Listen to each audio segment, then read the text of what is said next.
Hi and welcome to Salvage's Reviews and Recommendations. In today's video we're going to be talking about Batman The Long Halloween Part 2.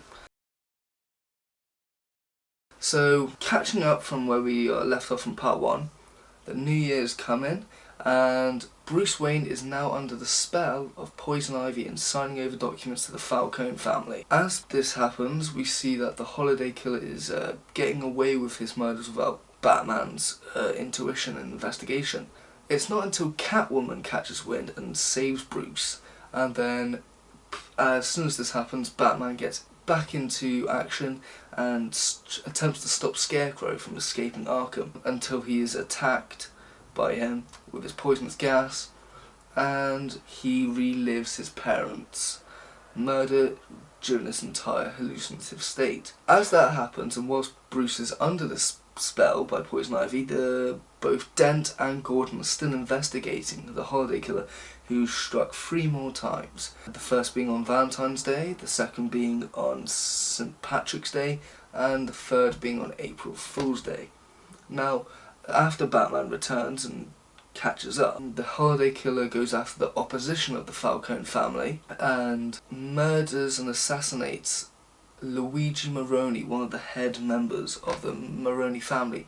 It's after this assassination, both the Falcone and Maroni family decide that they should join arms and go after their real enemy, Harvey Dent, and in the courtroom they create Two-Face. After what happens to Two-Face, he decides he wants revenge on both mafia families whilst also evading the GCPD as well as Batman.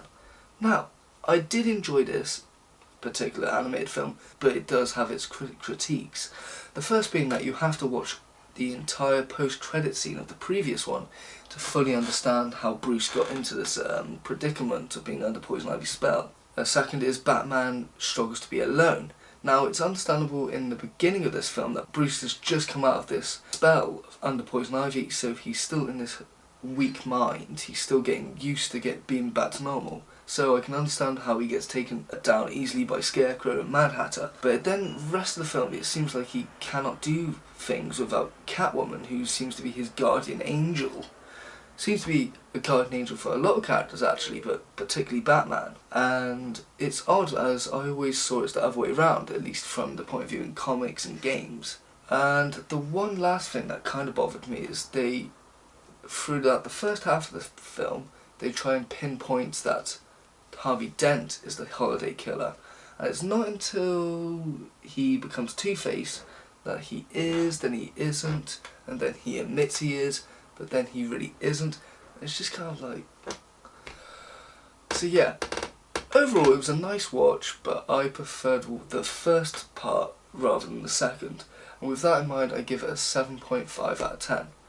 Now, if you're looking for more modern Batman content, they have recently released the new trailer for the new Matt Reeves Batman films. Do have a look at that. And for you Catwoman fans, she is obviously in this one, but she's also getting her own animated film coming soon. Go have a look at that.